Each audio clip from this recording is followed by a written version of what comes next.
નામ છે આપનું? ભાવેશ રમેશભાઈ જાકાસણિયા, રાજકોટ મહાનગરપાલિકામાં પ્રાણી રંજન અંકુશ વિભાગમાં વેટરનરી ઓફિસર તરીકે ફરજ બજાવું છું. શું કહેશો અત્યારે સાહેબ આ ભરતી? આપણે રાજકોટ મહાનગરપાલિકા વિસ્તારમાં પશુ ત્રાસ નિયંત્રણ 2023 અંગેની જે પોલિસી દાખલ કરવામાં આવેલ છે તે અનુસંધાને આપણે તારીખ 1 નવેમ્બર 2023થી પશુપાલકોને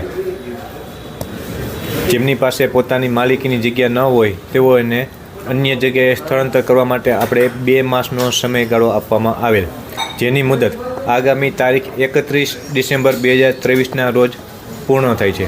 આથી જે પશુપાલકોએ પોતાના પશુઓ રાખવા માટે પરમિટ કે લાયસન્સ કઢાવેલ ન હોય તેવા પશુપાલકોએ પોતાના પશુઓને આગામી તારીખ 31 ડિસેમ્બર 2023 સુધીમાં શહેરની બહાર